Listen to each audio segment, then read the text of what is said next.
Olá pessoal, tudo bem com vocês? Sejam todos muito bem-vindos aqui ao Clube dos Dividendos. Papo do vídeo de hoje vai ser Usiminas. Eu sou Bruno Mazzoni, seja muito bem-vindo aqui ao canal. Eu vou fazer uma atualização da Usiminas, pessoal, pós-resultado. Então vou entregar para vocês aqui os principais ciclos da companhia, qual é o momento do ciclo atual, começando aqui compartilhando as principais pautas para ver se você se interessa pelo vídeo inteiro. Vamos falar sobre o lucro do segundo trimestre, vamos falar sobre sua segmentação geográfica, também comentando aqui um pouco de estoque de aço que ela tem, alavancagem, o que diferencia hoje de 2016, por exemplo, quando a gente pula aqui para o filme da Usiminas de 2013 para cá. Vamos falar sobre superciclo, preço, é hora de vender Usiminas, como coloca aqui o artigo do Seu Dinheiro, pergunta, né? O artigo do Seu Dinheiro, que é o artigo pelo qual eu roubei aqui esse título, tá? Então, créditos aí para o Seu Dinheiro, é hora de vender Usiminas? Pois bem, vou comentar um pouquinho sobre isso, olhando também para gráfico, não só para os fundamentos. E depois a gente pula aqui para os dividendos, o que a gente deve aguardar aqui para os próximos trimestres e até ano. Aço, como é que está o preço do aço nesse momento? O que eu espero para o preço do aço no próximo trimestre, ou melhor, né, nesse trimestre aqui, terceiro tri, de setembro para frente. Um pouquinho de market breadth do Ibovespa, né, também para corroborar, é hora de vender Usiminas, né? E terminamos aqui com análise técnica de curto prazo. Para você que está alocando para o longo prazo, quais são os principais pontos de aumento e diminuição de intensidade, alvo, né? O que a Usiminas pode aguardar? O que você pode aguardar da Usiminas para esse ano ainda? Certo? Sem mais delongas, pessoal, eu passo para o disclaimer. Convido a todos a se inscreverem no canal, ativarem as notificações. Eu, Bruno Mazzoni, sou analista CNPI e todos os dias aqui no YouTube eu posto pelo menos 2 vídeos, tá? Aos domingos são 3, então ative as notificações. Vamos lá, pessoal. Então a gente pode perceber claramente, né, apesar de cinzinha aqui não muito alegre, né, mas fazendo jus com o minério, né, que a receita e também o lucro estão ciclando para baixo. Eu venho falando isso sobre diversas ações do setor de commodities, exportadores de maneira geral, tanto na parte de termos de troca cambial, que piorou, né, o real se valorizou, quanto também o preço da commodity não tem mais novas máximas ou mais apreciação do que foi em 2000, que tiveram em 2021 e também no caso do petróleo 2022 e dos grãos 2022. Então todas as commodities de maneira geral, tá, estão abaixo dos níveis de 2021, foi o ápice ali, e petróleo e grãos 2022. Ótimo para a economia real, vocês estão vendo aí, nós estamos acompanhando aí vários CPIs, né, IPCAs e GPMs, todos caírem no mundo inteiro. Tá? Então é o trade de deflação que está nesse momento ganhando o jogo, não é o trade de inflação, não é o trade de energia, de alimentos, de commodities. Tá? Então a gente pode ver isso no gráfico das empresas, tá, que participam dessa economia, dessa indústria, e a Usiminas não é diferente. Legal, pessoal? A Usiminas não é diferente. O asterisco para a Usiminas em setembro agora termina, né? Ou pelo menos está programado o término da reforma do Alto Forno 3. Então vocês que estão vendo esse gráfico mirar para baixo, né? Ou seja, o lucro cair, diminuir, ele está um pouco acentuada essa queda devido a um alto capex, um custo financeiro elevado e uma paralisação de uma máquina que está passando por uma modernização, que é o Alto Forno 3. Máquina não, né? Forno, Alto Forno 3. E isso impacta diretamente nos resultados da companhia. Então não era para ciclar tanto para baixo, mas o mercado está bem ciente disso. Tá? Então setembro, mensagem da administração já deixou claro ali que tende a ser, é o objetivo, o término e já o início das operações, novamente com o forno já modernizado.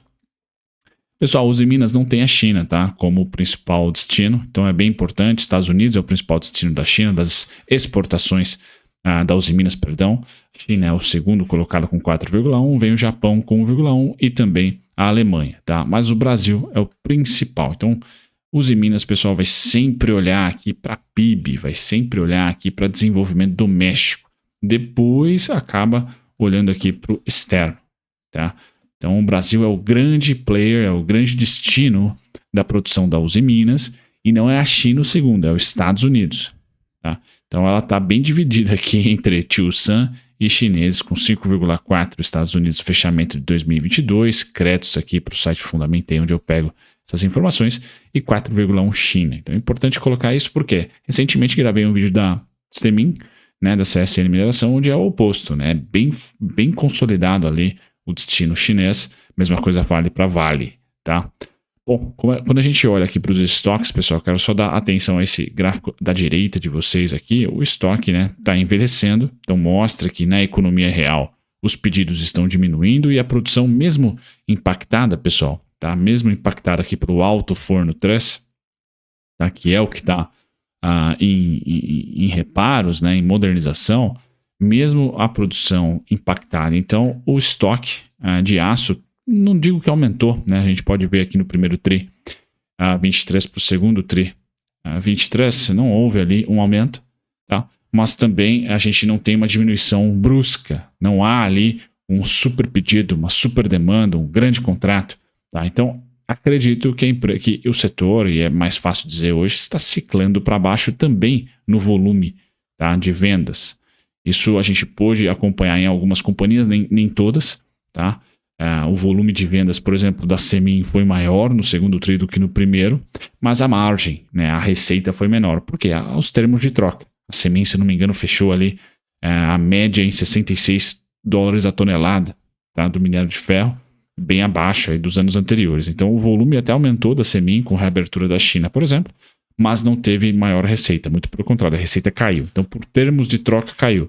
No caso da Usiminas, pessoal, a gente não teve ali, né, um aumento gigantesco dos pedidos, mas sim, né, há uma estabilização dos estoques, o que mostra que na parte do ciclo de queda, a gente pode estar ali maturando, né, começando a navegar por um ciclo mais contracionista, né, para quem sabe, se dependendo da economia global, aí, aumentar e voltar a um ciclo de forte alta. Né? Redução dos estoques de placas para a reforma do alto forno, então a redução também aqui vem em cima da reforma do alto forno, então assim, um pouco impactada aqui os estoques, mas eu acredito ainda que o ciclo é para baixo, não só na demanda, no volume de vendas, apesar da Semin ter, via China, né, tido esse trade aí de reabertura, né, a gente tende a ter no mundo, né, um volume menor por hora de demanda, tá? Quando a gente olha aqui para a composição da dívida, pessoal, estrutura de caixa, essa é a principal diferença e deve confortar mais o investidor de longo prazo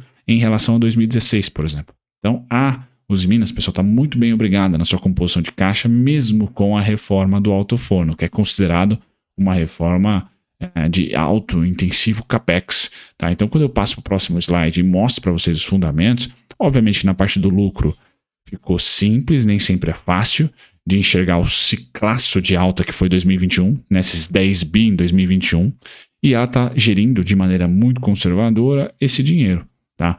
É óbvio que mandou bala em 1,8 de proventos, 1,2 de proventos em 2021, 2022, tudo bem, os proventos tendem a diminuir, talvez nem batam, e acredito que nem vai ultrapassar esses 840 milhões aqui, tá? Deve ficar por aqui. Esse ano está ciclando para baixo os dividendos, mas vejam, pessoal, de 10 bi de lucro líquido, tá? A empresa que fez ali um fluxo de caixa operacional de 5 bi naquele momento, e um fluxo de caixa livre aqui de 3,8 bi, tá? Foi aos poucos pagando esse dividendo, tá? Então é importante saber que a reforma acaba agora em setembro, pelo menos está programada, então os resultados devem melhorar. Os termos de troca, pessoal, não vejo ali estruturalmente, né, o dólar ser tão impactado assim para baixo, pelo menos no curtíssimo prazo, tá? Mais longevo aí, dentre 1 a 2 anos, a gente pode ver sim o dólar se enfraquecer, a depender da economia americana e como estamos vivendo essa multiglobalização, mas no curtíssimo prazo o que deve acontecer, na minha opinião, na Usiminas, é ela deixar, tá, de ceder os preços, e eu vou falar logo na análise técnica, porque o ciclo, tá, apesar de ser um ciclo ainda na economia real, né, de menor demanda, ainda em termos de troca relativa a 2021 e 2022 piores, pessoal, o preço, a Faria Lima, Wall Street, sempre vai precificar ali 6 a 12 meses para frente. Tá? Então, olhando para essa precificação para frente, o que é mais ou menos provável de acontecer? Um resultado ruim no terceiro TRI, muito provavelmente vai vir um resultado ruim, e as ações não caírem, tá? Subirem. Algo parecido com o que está acontecendo, que aconteceu com a Magalu, por exemplo. É muito provável que aconteça com as siderúrgicas nesse momento. Principalmente com a Usiminas, que é a mais debilitada. Diversos vídeos aqui eu trouxe para vocês, que dentro do quarteto de ferro, Usiminas, Gerdau, CSN, Semin, e aí você pode colocar quinteto, né, se acrescentar a Semin. E agora também temos a Cebav, né, sexteto. A Cebav e a Usiminas são as mais conectadas com o mercado brasileiro, tá? E dentro das mais clássicas, né, Gerdau, CSN, Usiminas e Vale, a Usiminas é que teve a pior performance e foi a única que não bateu o CDI no longo prazo. Tá? Então é um asterisco aqui para vocês. O grande intuito desse vídeo é também passar que é importante para as ações cíclicas ter muito mais, na minha opinião, afinidade, conhecimento, vamos assim dizer, com um cenário macro, para você evitar comprar topo e evitar vender fundo. Então é hora de vender os Minas? Na minha opinião, não. Tá? Não é hora de vender. O início da acumulação é agora, quando a economia real começa a entrar em desaceleração. Tá? Então nós tivemos uma performance interessante no primeiro trimestre das empresas conectadas com exportações e commodities por causa da narrativa da reabertura chinesa. Mas agora a gente já tem os dados dessa tal reabertura e cada vez mais estamos aqui contando que a China se transforme numa economia mais de consumo e menos de manufatura, de indústria, né? E até não muito atenta ali ao setor imobiliário. Então nesse momento, tá, é quando a economia real vai dar resultados ruins, vai performar não muito bem em relação sempre, pessoal. O retrovisor, o que é? 2021, 2022, tá? E esse retrovisor tende a piorar, tende a ficar imbatível, né? 2021 tende a ser um ano imbatível ainda para esse segmento por mais 1 ou 2 anos no mínimo, tá? Então é o momento de acumular e não de vender, minha opinião. Qual que é o problema de acumulação desse setor, né? O problema é que você pode ficar anos sem dividendos. Aqui eu quero fazer um asterisco que lá em 2014, 2015, vamos pegar lá a DRE, que eu acho importante. Lá em 2014, vamos lá para cima, né? 2014, tá? Ela começou a 2,1 e 2015 já entrou em déficit, tá? De 3,6 bi. Esse déficit até pode acontecer, pessoal. Eu só acho que vai ser muito menor. Tá? E a alavancagem pré-déficit também está bem mais tranquila. Dobrou de alavancagem mais do que dobrou, quase triplicou, né? Tá quase triplicando, perdão. Tá? Triplicou de 2021 para 2022 e agora quase, se continuar nessa toada, e eu acho que não vai continuar, pessoal, porque não fechamos 2023 ainda, tá? Então estamos no segundo tri ainda de 2023, acho que não vai manter essa toada aqui, porque CDI cede, tá? Inflação estabiliza, o que é interessante para ela no preço de commodities, e nós vamos ter o dólar, pessoal, também estabilizando e o forno deixando de ser capex. Então o forno acaba em setembro. Então, por mais que deve aumentar a alavancagem no terceiro tri, resultado ruim, ações ainda mornas, o mercado já vai olhar para o quarto, para o primeiro, para o segundo tri do ano que vem, já com o forno mandando bala e quem sabe, na expectativa desse fim de ano, do Politburo, China, mandar algum tipo de estímulo, tá? Fazer algum tipo de estímulo de fim de ano que tende, já é meio que padrão rolar algum tipo de estímulo entre setembro e outubro, mas principalmente no final de setembro.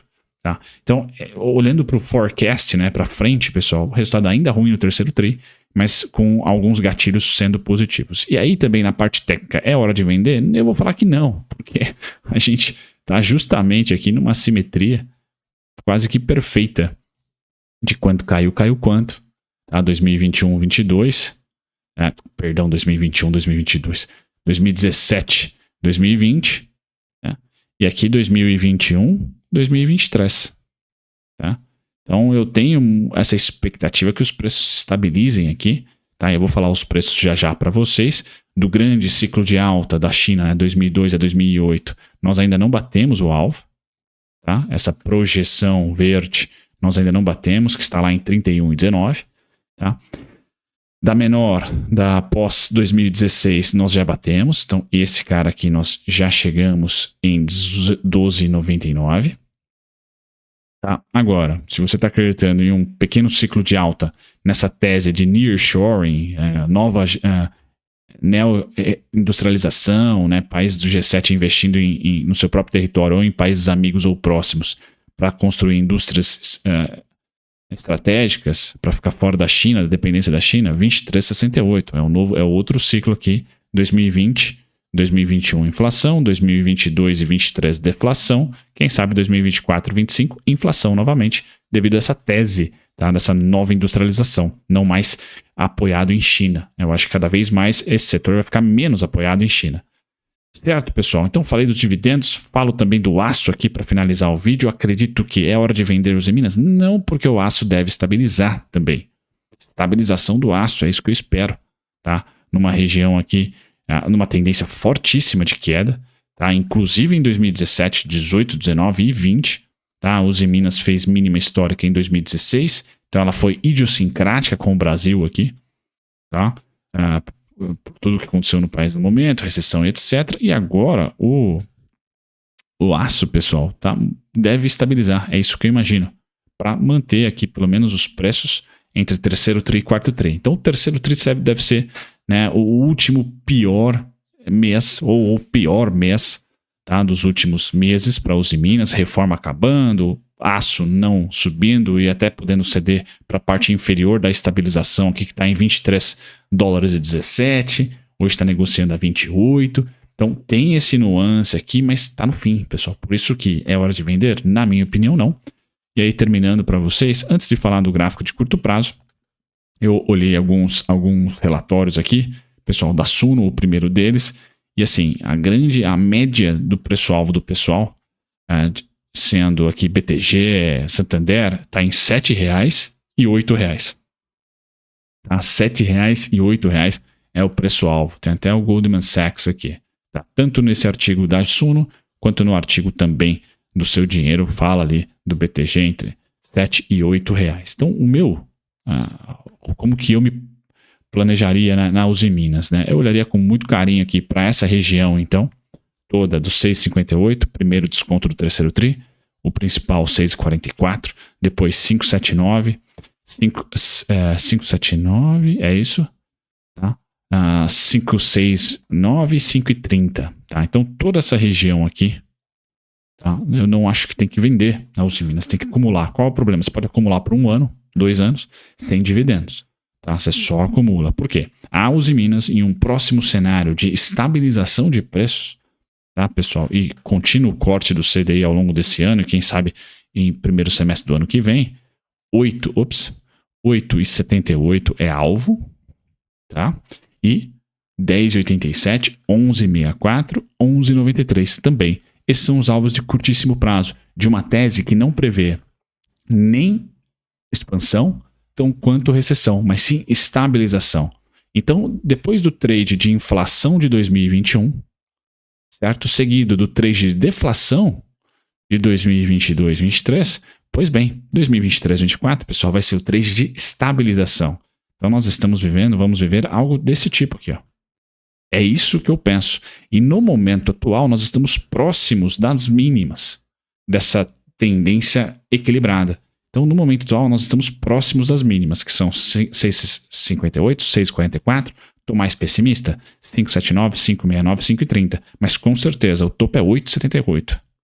Tá? É 8,78. 7,42, pessoal, meio do caminho, preço teto. Né? Pode ser o divisor de águas ali. A partir do 7,42, eu passo a comprar menos. Tá? E se você é tático, 8,78 já é um bom alvo. Tá? E se você está um pouquinho mais otimista no curtíssimo prazo, ou curtíssimo e médio, aí sim os alvos finais são 10,87, 11,64, 11,93. Tá? Olhando para 2024 também. Certo, pessoal? Essa foi a Uzi Minas. Espero ter ajudado você, alocador de recursos na companhia. Um grande abraço. Tchau, tchau.